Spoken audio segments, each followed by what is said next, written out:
So you guys, I'm sure if you've seen on Twitter, I have been talking about the fact that I have been in a gnarly reading slump. Adjust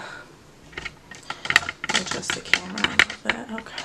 Hopefully this angle is better. It was a little high for my taste, but if you have seen on Twitter, I've been in one heck of a reading slump all month for April 2019.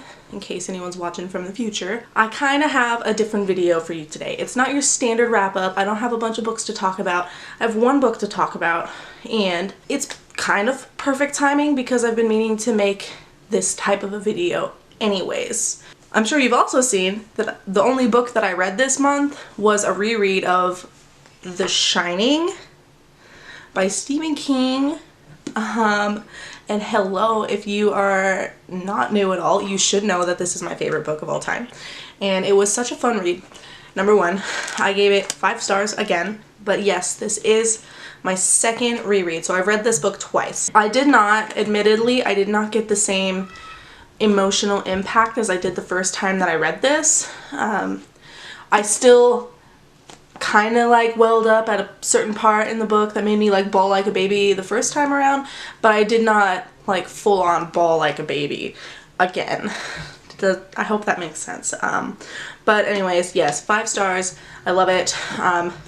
I feel like, and this is the kind of where I get into the part of the video where like I wanted to make this video for a long time. I kind of want to compare the book to the movie just because I have a lot of thoughts and opinions on it. And the movie I'm going to be talking about is the Stanley Kubrick movie. It's the most popular one, you know, the one with all of the classic scenes, and that pissed me off, and I'll tell you why in a minute. So it's got all work and no play makes Jack a dull boy, here's Johnny, all those things. Just a fair warning before I go any further, I am going to be talking spoilers for both the book and the movie, and they're pretty big spoilers. So if you haven't read The Shining or seen The Shining and you want to, this may not be the video for you, but if you don't mind spoilers, proceed. I just want to lay out my general thoughts. Y'all know I love this book. That's not a surprise. But when it comes to the movie, I have a very particular line of thought, like my process in thinking. Okay, hold on.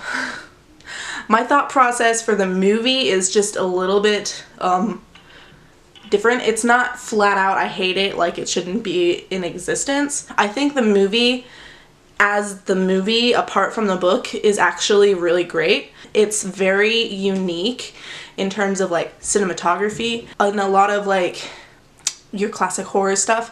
You don't see a lot of those wide angles, the extended shots. I don't know if that makes any sense. I'll link a video down below that I saw that kind of really changed my perspective on the movie if I can find it. So maybe no promises on that one, but it is very unique, and I think it's great as the movie itself, apart from the book. Now, as an adaptation, so comparing it to the book, I think it's total trash. It's a complete abomination, honestly, if you're going to compare it to the book. And that's it. So I tend to, if I'm going to read the book, I'm just going to read the book for the book. If I'm going to watch the movie, I'm just going to watch the movie for what the movie is. And I think, honestly, people should do that with, like, every adaptation, but, you know, not my life. So I just want to get into some of the aspects. Like, if you're curious, maybe you're wondering, because a lot of people who have seen the movie will say that they don't need to read the book because they've seen the movie, and, you know, we all hate those kind of people, honestly, but I think it's especially heinous, dun dun, when we're talking about The Shining. And maybe it's just me coming from a place of this is my favorite book, so you should really, like, hear me out here, but I'm gonna tell you why. So a lot of people will say, well, I've seen the movie was great, I love the movie, I don't need to read the book, you know, all of that. Well, remember earlier when I was talking about those, like, classic iconic scenes, like, here's Johnny, and all work and no play makes Jack a dull boy, or whatever. Those are not in this. They are not there. Okay, so Part of the reason, okay, this completely stunned me the first time I read this, and of course it didn't the second time because I've already read it, but the first time I read this book, like, I don't know, a year and a half ago, 2 years ago, I was so excited to come across those parts because those parts are like so iconic in the movie, okay? I was so ready for them. I was so ready to see Jack just pop in and be like, here's Johnny, and like, it didn't happen. It didn't happen, okay? And so just know that going into this, like, all of that stuff's not gonna happen. But there are a lot of other changes too that you just don't know about. We're just gonna start with the characters. I personally feel like Stephen King himself really put it best. The movie did not do the book any justice. They really messed up the characters, particularly Jack and Wendy.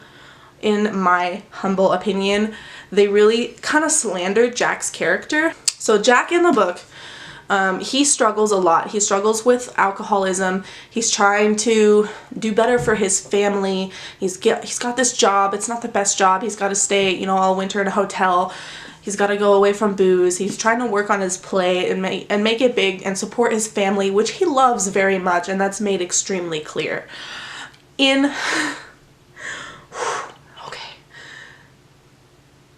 the movie almost completely villainizes Jack, and that's like a complete flip-flop because he's not the villain, he's the victim. In the movie, you don't see any of his love shining through for his son, for his wife, or any of his efforts to try to really do better. And that's really sad because so many people who have not read the book but have seen the movie talk about what a terrible person Jack is.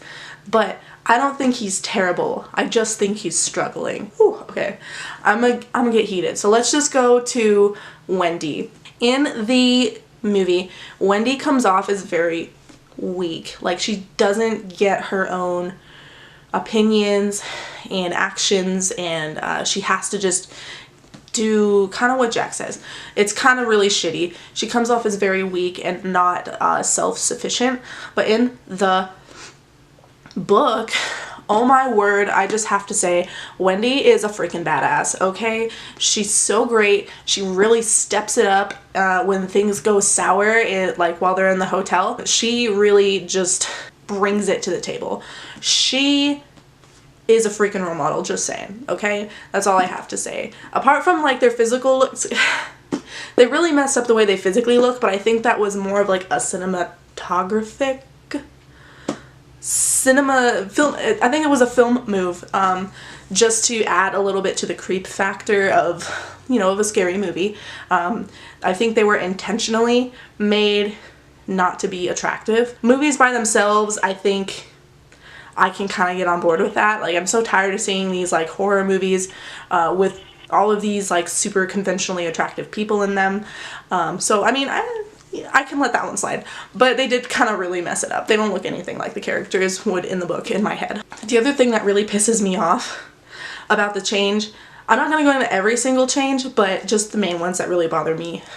So the last one that I have is actually involving Dick Hallorann, and if you remember, Dick Hallorann is the chef at the Overlook Hotel, and he is in Florida during the off-season, so he's not actually there for most of the book, but he is a very vital character. And okay, this part makes me angry, okay? So, massive spoiler for the end. So Danny uses his shining to ask Dick for help. He like mentally calls for him, and so he comes. In the movie, oh my word, he is killed, and it makes me mad because in the book he completely lives. He helps save them, and he's important because he supports Wendy and Danny, and he helps them kind of move on from all of this trauma. And he's also very important if you read the sequel to The Shining, even though he is like deceased in that one, if I remember correctly. He is there still, and he's talked about being a massive part of Danny's life growing up. And it just baffles me that somebody would say, yeah, let's kill off this extremely vital character. So there's that. And then the other things, some minor things, they cut a lot of the only other thing that bothered me, and these are minor things, is they cut a lot of the like spooky scenes. So for example, the hedges outside of the actual hotel like move when you're not looking at them and like try to attack you. They cut all that. Very important to the storyline, in my humble opinion, and I think they're very creepy. But also within the playground outside, there is one scene where Danny is like crawling through this tunnel and he starts to hear something come after him and he gets stuck in the tunnel.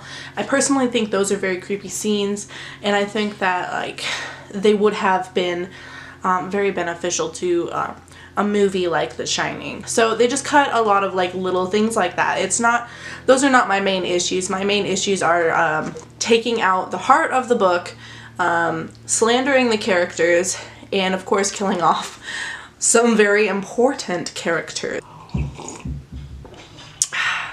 So that's all I got for you. I hope you enjoyed hearing my thoughts and everything. It probably wasn't a very cohesive thing. I just kind of like thought of everything as I'm sitting here, but I hope you guys are having a wonderful time wherever you are. Don't forget to hit the subscribe button as well as the bell icon so you don't miss anything that I post, and I will see you guys next time. Bye.